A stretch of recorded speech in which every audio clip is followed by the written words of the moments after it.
Hindi nakakaganda yung pag day off kasi day off. Pag day off, hindi lumalabas.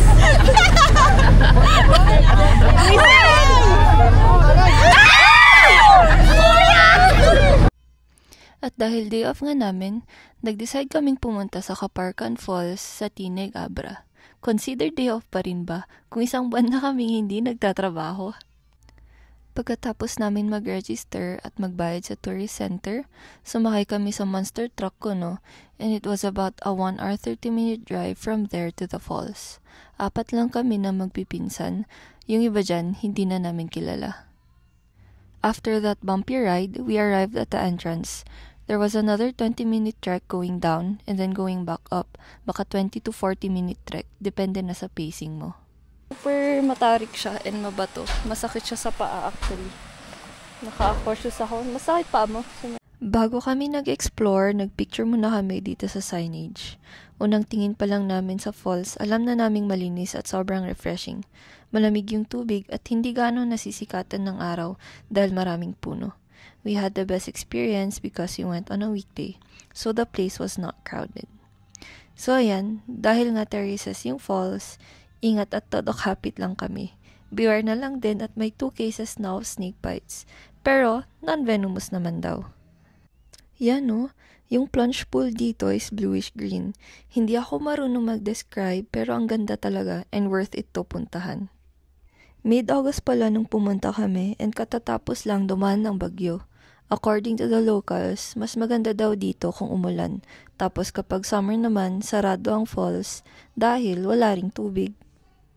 We were given 4 hours by the guides to explore before heading back.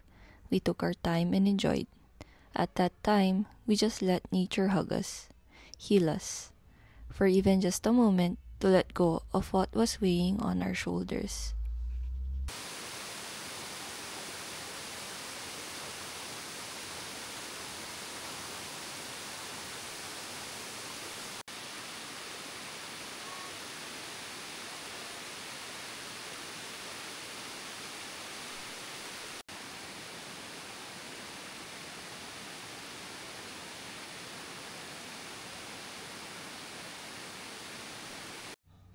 After namin nag-falls, nag-side trip kami sa isang malapit na natural spring pool. Nakalimutan ko yung pangalan, pero mga 15 minutes lang ito from Dolores Municipal Hall. Again, malinis at malamig yung tubig. Continuous flowing yung water and napapalitan dahil may lagusan yung galing sa pool going to the river. Dahil nga hindi ako marunong lumangoy, nag-float na lang ako.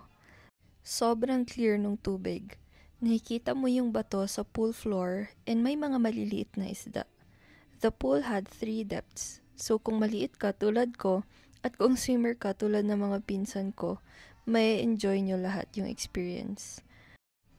Dahil hindi ako marunong sumisid, itong mga pinsan ko na lang panoorin nyo na dating fish yata sila sa past life nila.